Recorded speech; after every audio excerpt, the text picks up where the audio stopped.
하나님 말씀 마태복음 1장입니다. 우리 1절 한 절 말씀 우리 한번 찾으신 줄 알고 한 목소리로 함께 합독하도록 합니다. 아브라함과 다윗의 자손 예수 그리스도의 계보라. 아멘. 우리 옆에 분을 보고 인사할까요? 잘 오셨습니다. 은혜 받고 갑시다. 한 번 더 인사합니다. 하나님이 찾으시는 예배자 됩시다. 자, 여러분 이 성경책 기억나십니까? 예전에 학교 앞에 가면은 여러분 많이 또 이렇게 나누어 주던 기도원 그렇죠. 기도원 성경, 기도원 국제 기도원 협회 뭐 이런 데서 나누어 주던 그런 파란색 성경 조그만한 거 있었죠. 그렇죠? 예전에는 뭐 집에 몇 권씩 있었던 것 같아요. 뭐 형도 받아오고 누나도 받아오고 뭐 그래서 몇 권씩 있었는데 신약 성경만 나오고 시편하고 잠언이 있죠. 그러니까 이 성경책 기억나시죠? 우리 대부분 다 아실 겁니다. 맨 처음 나오는 게 무슨 성경입니까? 마태복음이 나옵니다. 신약 성경이 다 나오기 때문에요. 마태복음. 그러니까 아마도 세상에서 마태복음 가장 많이 읽힌 책이 성경이 마태복음이 아닐까. 그죠? 성경을 일독을 못한 사람은 있을지언정 마태복음 1장을 읽지 않은 사람은 아마도 세상에서 아무도 없을 것 같아요. 마태복음 1장. 그러니까 이 마태복음 어떤 분이 그래요? 성경을 이제 연초가 돼서 성경을 한번 읽어보려고 그러니까 성경을 계속 읽어야지 매일매일 어디에 읽을 부분이 있잖아요. 근데 성경 읽다가 말다가 그러면은요 어디 읽을지를 몰라요. 이 고개를 끄덕끄덕한 사람 경험입니다. 어디를 읽어야 될지 몰라요. 아침이 되면 뭘 읽기는 읽어야 되는데 그러니까 습관이 중요합니다. 읽으셔야 돼요. 그리고 어떤 사람이 연초에 성경을 읽으려고 마태복음 1장을 딱 폈는데 낮고 이러니까는 그냥 산후 우울증이 와서 그냥 덮었다는 거 아니겠습니까? 우리 중에도 그런 분이 있을지 모르겠습니다. 1장을 딱 펴고서 읽으면은요 낮고 그럼 이 1장을 족보를 기록한 이 마태의 마음도 그랬을까요? 우리처럼 빨리 끝나고 2장으로 빨리 넘어가고 싶다 그런 마음일까요? 아니에요. 아닌 것 같아요. 여러분 마태의 마음을 한번 이해를 해 볼 필요가 있습니다. 마태는 어떤 마음으로 이 지금 성경 족보를 기록하고 있느냐? 그러니까 구약부터 계속 오시겠다고 약속하신 그분 메시아가 오신 거예요. 메시아가 오신 겁니다. 보니까 뭐 엄청난 천지가 개벽할 만한 그런 일들이 일어난 겁니다. 그리고는 예수님으로 인해 이 땅에 세워질 교회에 대한 기록, 교회에 대한 기대감이 막 넘치는 겁니다. 그러니까 마태는 아마도 이 마태복음을 기록하면서 쓰다가 울다가 아마 그랬을 것 같아요. 그 정도로 엄청난 감격을 가지고 마태복음을 기록을 했을 겁니다. 그리고는 보십시오. 이 마태복음 1장에 나오는 이 족보. 이게 이제 걸림돌이 되는데 이 족보가 뭐냐? 여러분, 족보의 안에 굉장한 의미가 엄청난 뜻이 있습니다. 그러므로 여러분, 이제 족보가 나오면은요. 아, 이런 뜻이구나. 그러니까 하나님의 구원 사역의 역사를 이렇게 그걸 다 기록하려면은 여러분, 성경이 몇 권이나 필요하겠습니까?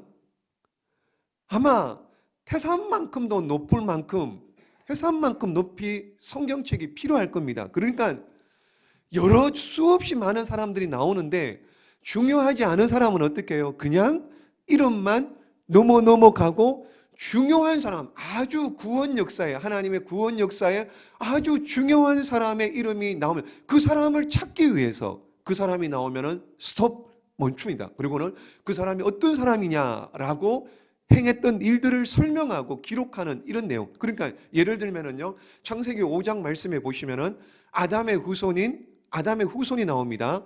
자, 아담의 후손 보십시오. 가인이 아벨을 죽였죠. 그리고는 셋이 나옵니다. 넘겨보실래요? 예, 셋 나오고요. 가인이 아벨을 죽였잖아요. 셋이 나오고요. 자, 아세덱의 마야 에무라 누구를 찾는 거예요? 노아를 찾는 거예요. 노아. 그 중간 사람은 별로 안 중요합니다. 노아를 찾는 거예요. 노아. 그래서 노아를 찾아서 노아 무슨 창세기 6장에 보시면 노아 홍수 사건이 나오잖아요. 노아 홍수 사건. 그리고는 홍수 사건이 끝나고 나면은요, 10장에 가면은 노아의 족보가 나옵니다. 예, 노아의 족보가 나옵니다. 노아의 아들 3명이 셈, 함, 야벳. 누가 중요해요? 셈이 중요하죠. 그러면서 이렇게 쭉 내려갑니다. 셈, 아르박삿, 셀, 에벨, 르스나 어디까지요? 데라까지. 작아서 안 보이죠? 데라까지. 데라의 아들이 누굽니까? 아브라함을 찾는 거예요. 아브라함을. 그러니까 아브라함의 족보, 아브라함이 12장부터 쫙 나오는 겁니다. 그러면서 아브라함의 족보, 아브라함의 후손들, 이게 또 쭉쭉 그냥 이렇게 이름만 나오는데, 그 보십시오. 넘겨볼까요? 아브라함의 아들 누구예요? 이삭. 그 다음에요? 에서와 야곱.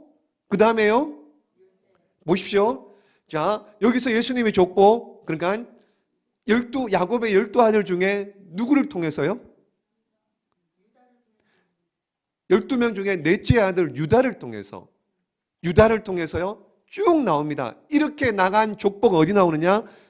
룻기 4장에 또 나옵니다. 유다에 대한 건 창세기 38장에 나왔다가요, 다윗, 또 어떻게 누구를 찾느냐? 다윗을 찾아가는 거예요. 다윗. 보십시오. 유다, 베헤람, 암나, 살몬, 보아스. 룻기의 보아스, 룻의 남편 보아스. 그리고는 어디까지요? 다윗. 살보, 오벳, 이세, 다윗. 살보, 오이다. 뭐 이런 식으로 외웁니다. 다윗. 그러니까 다윗을 찾으려고요. 그리고는 다윗 이야기가 쭉 나오고요. 열왕기 상 1장부터 9장까지 보시면은 12지파의 족보. 그러니까 다른 사람들은, 중요하지 않은 사람은 그냥 이름만 나오고요. 하나님의 구원 사역에, 구원하시는 일에 아주 중요한 사람들은 찾아서 어떻게 해요? 노아처럼 창세기 6장에 노아 홍수 이야기, 창세기 12장에 아브라함 이야기, 이런 식으로 룻기 4장에 다윗의 족보 나오고, 이런 식으로. 이게 족보입니다. 이게 족보. 그러니까 그냥 이거 읽어야 되느냐 말아야 되느냐, 그냥 의미 없이 이거 지겹도록 이거 왜 이렇게 기록해놨느냐, 그게 아니고 하나님의 구원 사역들을 이렇게 족보를 통해서 기록해 둔다라고 이해하시면 될 것 같아요. 이 족보를 보십시오. 이 족보를 보실 때 여러분, 여기 지금 창세기 1장에 나오는 이 족보, 히브리 문학의 특징 중에 하나가 뭐냐면요, 수미상관법이라는 게 있습니다. 수미, 무슨 말이냐? 머리수, 꼬리미. 그러니까 머리와 꼬리가 관계가 있는데 같아요. 내용이 같습니다. 자, 오늘 보십시오. 족보가 1장 1절에 나오죠. 다시 읽습니다. 시작. 아브라함과 다윗의 건전지. 자, 1장 1절의 시작을 이렇게 했죠. 보십시오. 마지막 보십시오. 마지막 17절 봅니다. 족보가 17절까지 나옵니다. 17절 시작. 아브라함부터 다윗까지 14대요. 다윗부터 바벨론으로 사로잡힐 때까지 14대요. 사로잡혀간 후부터 그리스도까지 14대더라. 아멘. 보십시오. 지금 족보의 시작이 아브라함 다윗 시작했죠. 마지막 17절이 아브라함 다윗으로 마칩니다. 이런 것처럼 수미상관법, 그러니까 머리하고 꼬리가 같아요. 이런 내용들이 성경에 굉장히 많이 나옵니다. 이게 히브리 문학의 특징입니다. 무슨 얘기냐? 또 예를 들어 볼게요. 마태복음 4장을 펴봅니다. 넘겨봅니다. 4장 23절 시작. 예수께서 갈릴리에 두루 다니사 그들의 회당에서 가르치시며 천국 복음을 전파하시며 백성 중에 모든 병과 모든 약한 것을 고치시니. 자, 예수님께서 공생에 사역 3년 동안 사역, 다른 거 다 빼고요, 이거 하러 오셨다는 거예요. 3가지요. 3가지. 뭐예요? 그래서 3가지예요. 가, 전, 고. 가르치고 전파하고 고치시건, 이거 하러 오셨다는 거예요. 가, 전, 고. 이게 9장에 또 나옵니다. 넘겨보세요. 9장 35절 시작. 예수께서 모든 도시와 마을에 두루 다니사 그들의 회당에서 가르치시며 천국 복음을 전파하시며 모든 병과 모든 약한 것을 고치시니라. 아멘. 가전고, 이거 3대 사역, 가르치고 전파하고 고치신 이 사역하러 예수님이 오셨는데, 마태복음 4장 25절입니까? 23절입니까? 마태복음 9장 35절, 이렇게 수미, 머리와 꼬리. 그럼 그 중간에 내용들 많이 있습니다. 많이 있는데 그 내용들은 뭐냐? 이 보십시오. 가르치고 전도하고 전파하고 고친 이 내용, 5장, 6장, 7장이 산상 설교잖아요. 가르치고 전파한 내용입니다. 9장에서요. 8장, 9장은요. 예수님께서 산에서 내려오셔가지고 기적을 이루시고 고치신 내용이에요. 이해가 되세요? 이게 수미상관이에요. 머리하고 꼬리가 내용이 같습니다. 그 안에 많은 내용이 있는데 그 내용은 머리하고 꼬리에서 이미 다 얘기한 것, 그걸 강조하고 있는 겁니다. 수미상관. 이게 성경에 굉장히 많이 나옵니다. 또 보십시오. 예를 들어 볼게요. 예를 들어서 여러분, 구약에 모세오경이 있습니다. 무슨 책입니까?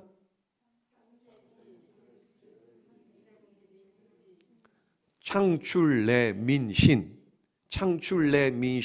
자, 그러면은 이 5권 중에 제일 중요한 책이 무슨 책일까요? 무슨 책이요? 자, 다 중요하죠. 다 중요합니다. 근데 제일 중요한 책은 뭐냐? 중간에 있는 레위기입니다. 레위기가 제일 중요합니다. 레위기. 여러분, 우리는 레위기가 굉장히 어렵잖아요. 근데 레위기가 중요해요. 모세는 의도를 가지고 수미상관법을 얘기하려고 하는 거예요. 왜 레위기가 중요하냐? 제일 중앙에 있기 때문에요. 그리고 그러면 레위기 중에 뭐가 제일 중요할까요? 몇 장이 제일 중요할까요? 무슨 내용이 제일 중요할까요? 그럼 눈치만 있으면 지금 얘기할 텐데요.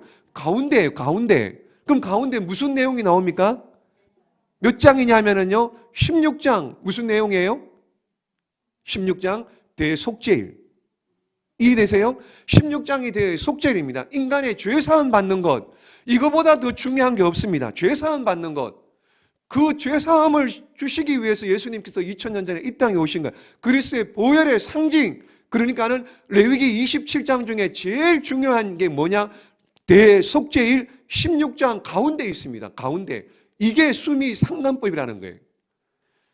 위가 꼬리와 중간에 내용이 있는데 다 이게 중요하다는 거. 자, 그래서 보십시오. 어쨌든 이게 그렇다. 성경을 이제 히브리 문학적으로 이렇게 보시면 되는데, 여기도 한번 보십시오. 오늘 족보에 나옵니다. 1장부터 17절까지. 누가 제일 중요할까요? 누가 제일 중요할까요? 가운데 있는 다윗입니다. 다윗. 여러분, 6절에 나오죠. 다윗이 6절에 나옵니다. 왜 다윗이 중요할까요? 왜 다윗이 중요할까요? 하나님이 여러 번 말씀하셨어요. 누구의 후손으로요? 그렇죠. 다윗의 후손으로 메시아가 오신다, 그리스도가 오신다라는 것을 여러 번 말씀하셨습니다. 여러 번. 그 중에 아주 중요한 것, 사무엘하 7장 12절 13절 다윗 언약이라고 그럽니다. 다윗 언약. 읽어봅니다. 시작. 내 수완이 차서 내 조상들과 함께 누울 때 내가 내 몸에서 날 내 씨를 내 뒤에 세워 그의 나라를 견고하게 하리라. 그는 내 이름을 위하여 집을 건축할 것이요 나는 그의 나라 왕위를 영원히 견고하게 하리라. 아멘. 보십시오. 두 번째 줄에 내가 내 몸에서 날 내 씨. 1차적으로 누굴 얘기하는 거예요? 아브라함은 한참 조상이고 다윗의 씨 누구요? 그러니까 1차적으로 여기는 지금 사무엘하 7장에서는요 솔로몬을 얘기하고요. 솔로몬을 얘기하고 영적으로는 나중에 오실 예수 그리스도를 통하여서 하나님의 나라가 이루어지고 예수 그리스도를 통하여 왕권을 물려줄 것이며 예수 그리스도를 통해 그분이 메시아로 이 땅에 오실 것이다. 이것이 다윗 언약입니다. 언약. 하나님께서 약속하셨는데요. 철저하게 사람들은 믿든지 안 믿든지 하나님은 이 약속을 지키셔서 예수님께서 이 땅에 오신 줄로 믿습니다. 그래서요, 이 족보에는 놀라운 비밀이 있어요. 무슨 얘기냐? 한번 보십시오. 17절 말씀에 보시면 아브라함부터 다윗까지 14대, 다윗부터 바벨론 포로 잡혀갈 때까지 14대, 바벨론에서 사로잡혀간 후부터 이제 그리스도까지 14대다. 14대, 14대. 이게 뭐냐면은요, 여러분, 14대, 14대, 14대인데 이게 여러분 꼭 맞지 않습니다. 한번 넘겨볼까요? 보시면은 다윗이 2번 나와요. 그리고 남유다의 많은 왕들이 빠졌습니다. 빠졌습니다. 근데 여기 족보에는요, 14대, 14대, 14대 이렇게 나와요. 이거 왜 이럴까요? 맞춘 거예요. 맞춘 겁니다. 누구를 얘기하고 싶어서요? 다윗을 얘기하고 싶어서요. 14라는 수가 여러분 의미가 있는 겁니다. 히브리 유대인들은 여러분 히브리어에 한 번 더 넘겨볼까요? 히브리어가 이렇습니다. 알렙, 베트 뭐 이렇게 쭉 있습니다. 우리나라 가나다라 철자처럼 이렇게 쭉 있는데요. 여기 히브리어 22자에 다 숫자적인 의미가 다 있습니다. 의미가. 그래서 다윗이 숫자로 표기하면은요 14예요. 다윗이 숫자로 표현하면은 14입니다. 14. 그래서 어떻게 해요? 14대, 14대, 14대 이걸 의도적으로 누구를 강조하고 싶어서요? 다윗을요. 왜요? 하나님의 약속하신 다윗의 후손으로 오시겠다고 약속하신 그분이 누구라고요? 메시아 예수 그리스도. 그분은 다윗의 왕의 하나님 마음에 합한 왕의 후손으로 다윗의 후손으로 이 땅에 오신 메시아다. 그분이 예수 그리스도다. 그래서 이 족보에 그걸 강조하기 위해서 14라는 숫자를 어떻게 하든지 간에 끼워 맞춘 거예요. 자, 이렇게 이해하시면 될 겁니다. 그리고는요, 지금 오늘 족보에 대해서 이렇게 조금 생각해 보고 있는데요. 마태복음은 누구를 위해서 기록했나? 이방인이 아닙니다. 마태복음은 유대인들을 위해서 기록했습니다. 유대인들. 그러니까 유대인들이 읽기에 굉장히 편하도록, 거부감이 없도록. 그래서 유대인들이 여러분 구약을 잘 알잖아요. 구약을. 그러니까 마태복음에는 직접적으로 구약을 성경을 인용한 게 69절이 넘습니다. 간접적으로 139절이 넘습니다. 간접적으로. 그만큼 어떻게 해요? 유대인들은 구약을 알기 때문에 읽으면 어떻게 해요? 쉽게 이해가 됩니다. 받아들일 수, 거부 반응이 없는 거예요. 왜요? 마태복음은 유대인들을 위하여 기록했기 때문에요. 근데 구약을 모르는 이방인들이 이걸 읽으면은요, 족보가 나와요. 머리 아픕니다. 우리처럼이요. 우리도 이방인이잖아요. 이거 왜 해야 돼? 왜 읽어야 돼? 이렇게 나옵니다. 그런 것처럼 유대인들을 위해 썼기 때문에 유대인들이 굉장히 친숙하게 읽을 수 있는 책이 마태복음이라는 거. 여기 마태복음에는요, 유대인들이 자주 쓰는 단어와 안 쓰는 단어를 굉장히 분리를 잘합니다. 유대인들은요, 여러분 하나님, 여호와, 야훼 이런 말을 잘 할까요? 안 할까요? 안 합니다. 안 합니다. 왜 안 해요? 왜 안 해요? 하나님, 야훼, 여호와 이름을 왜 안 불러요? 함부로 부르기, 이게 하나님을 경외한다 이래서요 함부로 부르지 않습니다. 그런데 그래서 마태복음에는요, 마태복음에는 여러분 이게 안 나옵니다. 하나님, 야훼, 여호와 이름이 안 나오고요. 어떻게 나오느냐? 하나님을 부를 때 하늘에 계신 아버지라고 나옵니다. 하나님이라고 직접 얘기하잖아요. 하늘에 계신 아버지 이렇게 나옵니다. 아버지. 그래서요, 마태복음에는 하나님 대신에 하늘에 계신 아버지라는 표현이 15번 나옵니다. 근데 마가복음에는요, 하늘에 계신 아버지가 한 번밖에 안 나와요. 누가복음에는요, 하늘에 계신 아버지가 한 번도 안 나옵니다. 한 번도 안 나옵니다. 또요, 그러니까 당연히 마태복음에는요, 유대인을 위해서 기록했기 때문에 하나님 나라 안 씁니다. 하나님이라는 거 안 쓴다니까요. 그러니까 하나님 나라도 안 씁니다. 그럼 뭘 쓰느냐? 천국이라고 써요. 마태복음에는 그냥 바로 천국이라고 씁니다. 천국이라고. 이런 것들이 마태가 유대인을 위해서 기록했다라고 하는 특징적인 부분들, 요소라는 것을 알 수가 있는 거고요. 그리고 복음서를 보면은요, 복음서를 보면 손 씻는 장로의 유전 이런 내용들이 나옵니다. 근데 마태복음에는요 이거 설명을 안 해요. 그냥 넘어갑니다. 마가복음이나 누가복음에는 보면은 손 씻는 장로의 유전 이거 왜 손을 씻는지 설명이 나오는데요. 마태복음엔 그런 설명이 안 나옵니다. 왜요? 다 아니까. 유대인들은 이미 이거는 그냥 아주 그냥 기본입니다. 상식입니다. 그러니까 그런 설명을 안 하고 넘어가는 거예요. 이게 유대인을 위해서 썼다, 기록했다라고 하는 증거고요. 또 보십시오. 선교보미도요. 무슨 얘기냐? 마태복음은 유대인들만. 이상해요. 마태복음을 읽어보면은요. 예수님이 유대인들만 위해서, 유대인들을 구원하시기 위해서 오신 것 같아요. 넘겨보세요. 마태복음 15장 읽습니다. 시작. 나는 이스라엘의 집에 잃어버린 양 외에는 다른 데로 보내심을 받지 아니하였노라. 그러니까 이스라엘의 집 잃어버린 유대인을 구원하러 왔다. 이런 느낌이잖아요. 또 보십시오. 26절 말씀 시작. 대답하여 이르시되 자녀의 떡을 취하여 개들에게 던짐이 마땅하지 아니하리라. 아멘. 이거 딸아이가 귀신 들린 그 어머니 딸을 고쳐달라고 데리고 나온 수로보니게 여인이 주님 앞에서 대화하는 내용 중에 너는 이방인이잖아. 너는 수로보니게 여인이잖아. 내가 너를 위해서 네 딸 고쳐주러 온 것이 아니야. 나는 어떻게 해요? 나는 이스라엘을 잃어버린 자 유대인을 구원하러 이 땅에 왔어.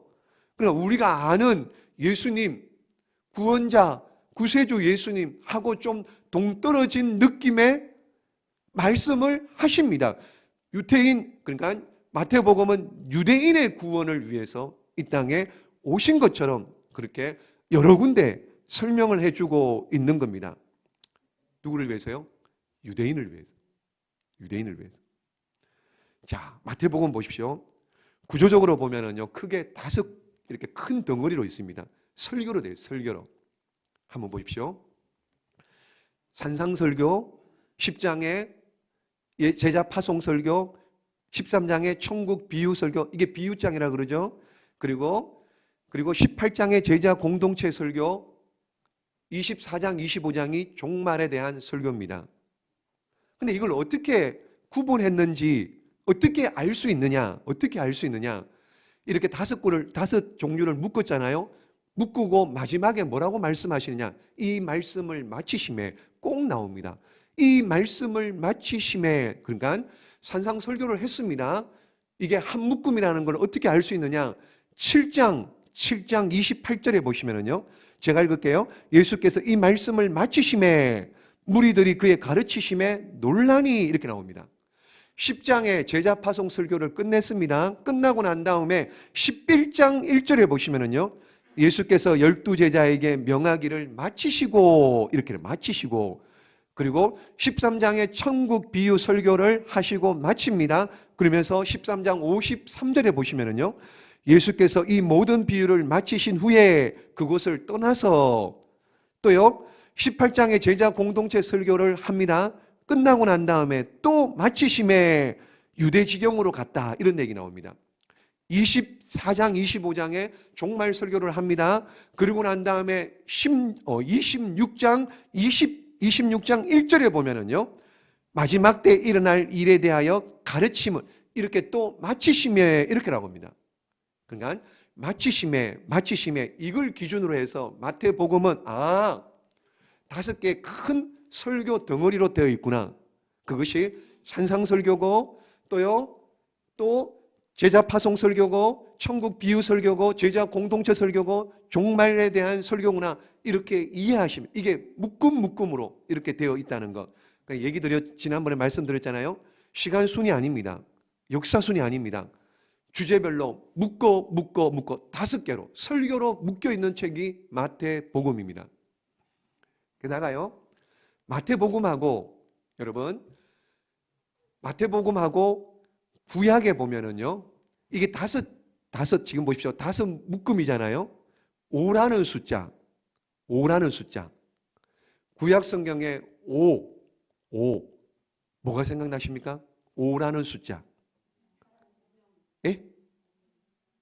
5라는 숫자. 아까 한번 언급했습니다. 모세 오경. 굉장히 비슷해요. 굉장히 비슷합니다. 모세오경과 마태복음이 굉장히 느낌이 비슷합니다. 무슨 얘기냐? 마태복음에 여러분 보시면 예수님 당시에 아이가 태어나면 어떻게 해요? 왕으로 오신다 뭐 이래가지고 헤롯 왕이 어떻게 해요? 2살 이하의 남자아이를 다 죽여라 그랬죠. 근데 출애굽기에 뭐가 나옵니까? 모세가 태어날 때요. 모세가 출애굽 구원하러 갔을 때 모세가 태어날 때 어떻게 해요? 남자아이들은 다 죽여라 그런 얘기가 나오잖아요. 비슷하죠. 출애굽기하고. 그리고 예수님의 어머니가 요셉하고 어떻게 해요? 헤롯 왕이 죽인다는 얘기를 듣고 어디를 들어갑니까? 어디를 건너가요? 어디를 도망가요? 애굽으로 도망가잖아요. 애굽으로 도망가잖아요. 이스라엘 백성들이 어떻게 해요? 애굽에서 몇 년이요? 400년 동안, 430년 동안 종살이 하잖아요. 그리고는 다시 애굽에 들어갔다가 다시 나오잖아요. 모세가 미디안 광야에서 몇 년? 40년이죠. 예수님 공생애 몇 년이요? 3년 전에 사생애 몇 년이요? 30년. 예수님 사생애 30년. 모세가 40년 동안 미디안 광야에서 양치는 이로. 모세가 시내산에 올라가서 어떻게 해요? 며칠 동안 금식해요? 40일 동안 금식 여러 번 합니다. 여러 번 합니다. 근데 예수님은요, 공생애 시작하면서 며칠 금식이요? 40일. 비슷합니다. 홍해를 건너요. 홍해를 건너는데 세례받는 것. 이걸 뭐와 비교합니까? 이걸 홍해 건너는 것과 같이 비교를 합니다. 비유를 합니다. 그런 것처럼 마태복음하고 모세오경하고 굉장히 마태복음에 5개의 설교 묶음으로 되어 있습니다. 모세오경이 그 내용이 비슷비슷하다는 것. 이런 장치들이 마태복음에 굉장히 유대인들이 읽기에 편하도록 유대인들을 배려한 내용들이 굉장히 많이 나온다는 것. 그러므로 사도 바울이 유대인 자신의 민족을 구원하기 위해서 그렇게 자기 목숨을 내어놓기까지 그들을 위해 기도하고 복음을 전하고 애썼던 것처럼 마태도 어떻게 해요? 유대인 자기 동족이 한 명이라도 더 돌아오는 일에 있어 그 일을 돌아오기를 원하는 마음으로 아마도 마태도 마태복음을 기록한 것이 아닐까 그렇게 생각할 수가 있는 겁니다. 결론입니다. 오늘 족보예요. 다 읽진 않았습니다. 시간 관계상 다 읽진 않았는데요. 낳고 이 낳고가 몇 번 나오느냐? 몇 번 나올까요? 40번 나옵니다. 40번 나옵니다. 40번. 여기 보시면은요. 낳을 수 없는 사람도 낳았어요. 누굴까요? 아브라함. 몇 살 때요? 누구를 낳아요? 이삭. 사라는요. 경수가 끊어졌습니다. 아브라함이 100살 때 아들 이삭을 낳습니다. 낳을 수 없는 환경에서 아이를 낳은 겁니다. 또 있습니다. 누가 있을까요? 보시면은요. 가장 어린 나이에 여인, 도저히 낳을 수 없는 마리아. 남자를 모릅니다. 처녀가 성령으로 잉태했습니다. 그래서 아이를 낳은 겁니다. 여러분, 우리가 할 수 없는 것은 누가 하십니까? 주님이 하시는 거예요. 우리가 할 수 없는 일은 주님이 하게 하십니다. 그러므로 주님 안에서 힘을 내시기를 주님의 이름으로 축복합니다. 생명을 낳는 역사, 그리스도 안에서 저와 여러분 사명이고 이거 분명히 해야 될 일이라는 것. 여러분, 우리 모두 다 그리스도 안에서 새롭게 태어난 자들 아닙니까?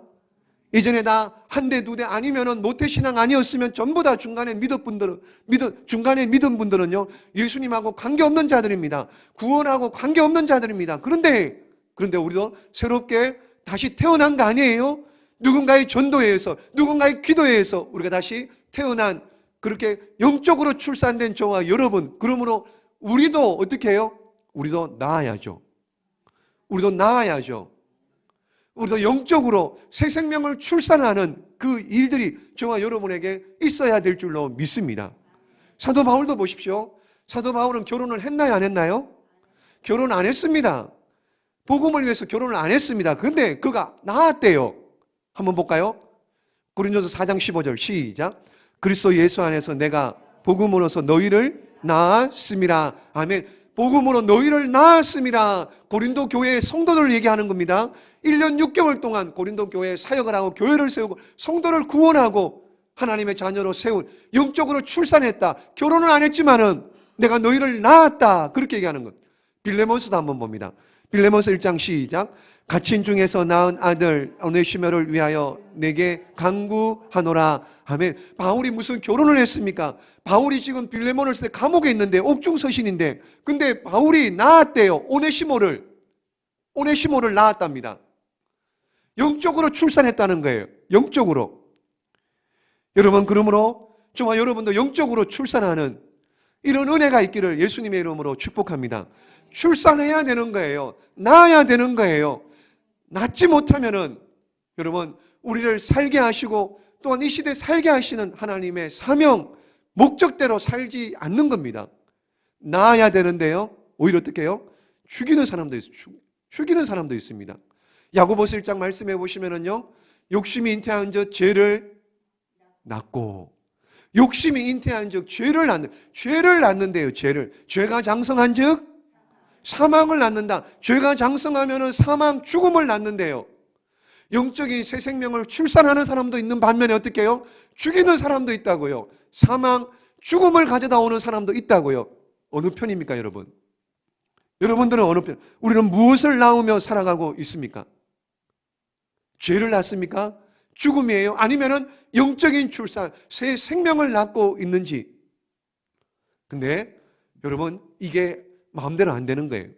이게 마음대로 안 되는 거예요. 1장에 족보가 나오고 2장에 가면은 뭐가 나옵니까? 마태복음 2장에 이제 드디어 마리아가 예수 성령으로 잉태한 예수 그리스도를 낳잖아요. 무엇으로 낳아요? 성령으로 낳는 거예요. 성령으로. 힘으로도 능으로도 안 됩니다. 성령으로만 가능한 줄로 믿습니다. 영적으로 생산하고 영적으로 출산하는 일이 어떻게 힘으로, 능으로, 말로 되겠습니까? 성령으로 되는 겁니다. 그러므로 성령 충만하시기를 예수님의 이름으로 축복합니다. 기도하십시오. 기도하시면 영적 불임을 하나님께서 치료하시고 고쳐주실 줄로 믿습니다. 그러므로 우리 모두 다 출산하지 못하는 믿음, 출산하지 못하는 인생, 여러분, 죽은 믿음이 아니라 살아있는 믿음, 살아있으니 어떻게 해요? 출산해야죠. 살아있으니 출산해야죠. 바라기는 좋아요, 여러분. 죽은 믿음이 아니고요, 출산하지 못하는 그런 믿음이 아니고요. 여러분, 우리는 살아있습니다. 살게 하십니다. 하나님이 살게 하십니다. 왜요? 출산하라고요. 영적으로 낳으라고요. 바라기는 우리 모두에게 이런 은혜와 복이, 살아있는 믿음으로 생명을 출산하고 주님께 영광 돌리고 영적인 계보를 이어가시고 하늘나라 천국의 족보를 저와 여러분을 통하여 써내려 갈 수 있는 축복의 통로들 다 되시기를 예수님의 이름으로 축복합니다. 기도하겠습니다.